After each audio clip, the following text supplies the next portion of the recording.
What if the most ordinary things you do every single day, habits you've never questioned, never mentioned, maybe even felt quietly embarrassed about, are actually signs of a brain wired in a completely different way? Not broken, not lesser, just wired differently. Here's what makes this so hard to see. High-functioning autism doesn't always look like what people imagine. It doesn't announce itself loudly. Sometimes it looks like someone who holds a job, keeps friendships, says the right things in social situations, and then gets home, closes the door, and falls completely still, exhausted in a way they can't explain, wondering why existing costs them so much more than it seems to cost everyone else. This video is about 10 habits, 10 things that look completely normal until you understand what's actually happening beneath the surface. And the last one, number 1, is the sign almost nobody talks about, the one most people have never admitted out loud, the one that will make you pause, sit very still, and realize, quietly, that there's finally a name for something you've carried your whole life. Stay until the end. This one will matter to you. Some people have been performing their entire lives, not for attention, not for approval, performing simply to feel safe, to avoid being seen as too much, too intense, too strange in a world that rewards a very specific kind of normal. You learned how to make eye contact at the right moments, how to laugh when something was socially expected to be funny, how to mirror the energy in a room, even when that energy felt completely foreign to your nervous system. Psychologists call this masking, and it is exhausting in a way that is almost impossible to explain to someone who has never had to do it. It is not anxiety, though anxiety often walks beside it. It is not shyness, though it can look exactly like that from the outside. Masking is a survival strategy, a nervous system learning to disguise its real wiring so thoroughly that even the person doing it stops knowing where the performance ends and they begin. For many undiagnosed autistic adults, this started in early childhood, and it never stopped. This list is for those people. Sign 10. False eye contact. You make eye contact, people read it as confidence and presence. What's actually happening, you're looking at a nose, an eyebrow, a safe fixed point that performs connection without triggering the sharp discomfort that true direct eye contact creates in a brain that processes it as intrusive rather than warm. Many autistic people describe it simply. Either I can look at you or I can understand you. I genuinely cannot do both at the same time. That's not avoidance. That's your nervous system quietly protecting your ability to think clearly. Sign 9. Auditory processing delay. Someone speaks. Your immediate response is, "What?" Then, before they can repeat it, the sentence arrives. Your brain just needed one extra half second to convert sound into meaning. This is an auditory processing delay. It has nothing to do with intelligence or attention. It is architecture, a timing difference. On overstimulated days, that delay stretches. On quieter days, it's barely there. You've covered it so naturally, thoughtful follow-up questions, careful nodding, measured responses, that no one around you has ever suspected a thing. Sign 8. Spatial dyspraxia. You bump into door frames. You develop mystery bruises you genuinely cannot trace back to any specific moment. You misjudge the distance between your body and a table corner more often than seems like coincidence. This is called spatial dyspraxia, a difficulty with proprioception, which is the brain's internal sense of where the body exists in space. It's not clumsiness as a personality trait. It's a neurological difference in how the brain maps the body's position in the physical world. Your internal world, your thoughts, your sensory processing, your emotional experience, demands so much of your brain's attention that the external, physical environment receives what's left over. The mind is so busy managing everything inside that the body moves on autopilot, and autopilot occasionally walks straight into door frames. Sign 7. Food texture hypersensitivity. This was never picky eating, and it was never about preference. Certain textures create a physical, visceral reaction, not mild dislike, but something closer to a distress signal. Mixed textures, soft and crunchy, combined in the same bite.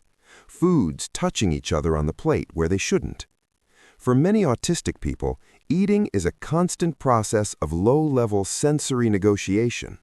Safe foods aren't chosen only for taste. They're chosen because they are predictable. They will not surprise the nervous system mid-meal. They are reliable in a way the world often isn't. The world calls this childish. What it actually is, a nervous system doing everything it can to stay regulated during one of the most sensory-intense activities of daily life. Sign number 6. Tiptoe walking. You've walked on your toes for as long as you can remember. People have pointed it out. You've never had a satisfying explanation to offer them. Here is the neurological one. The full surface of the foot carries enormous sensory input: vibration, temperature, ground texture, pressure variation. Walking on the toes dramatically reduces that incoming data. It creates a buffer between a highly sensitive nervous system and the physical ground. It also holds the calf muscles under sustained, low-level tension, and that compression creates deep proprioceptive pressure. The same mechanism that makes a weighted blanket calming applies here. Your body found a way to quietly regulate itself. It figured this out before you ever had words for any of it. Sign number 5. Info dumping. Someone asks a casual question. "Oh, do you know anything about that?" And something opens. 30 seconds in, you're deep into it. 2 minutes, 5, and somewhere in the middle you sense the other person's energy quietly shift from genuine curiosity to polite patience. You feel that shift immediately, and part of you watches yourself continue anyway, unable to locate the break. This is called info dumping, but here is what it actually is: a love language. When an autistic person info dumps, they are not performing intelligence or dominating conversation. They are handing you the thing that makes them feel most alive, and silently hoping you'll hold it the same way they do. The world reads it as a lecture. It is actually one of the most unguarded acts of connection they know how to offer. Sign 4. Rigid sense of justice. Rules exist for reasons. Fairness is not a moving target. And a white lie, even a kind, well-intentioned one, creates an internal friction that registers somewhere in the body, not just the mind. Many autistic people carry a moral operating system that is deeply, almost uncomfortably consistent. Injustice doesn't just feel philosophically wrong, it lands physically. Watching someone bend a rule, even a small social one, can produce a reaction others describe as disproportionate.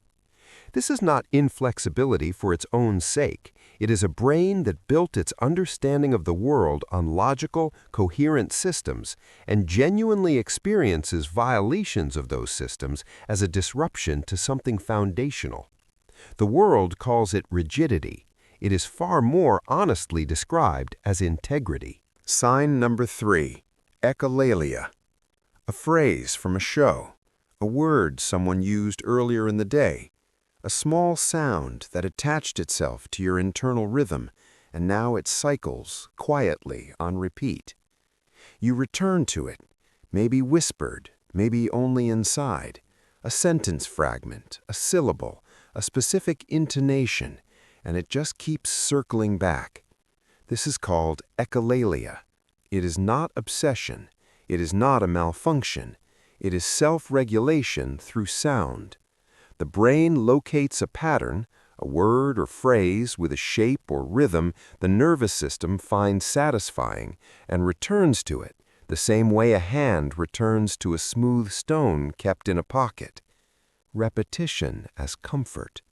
sound as anchor. Sign number 2.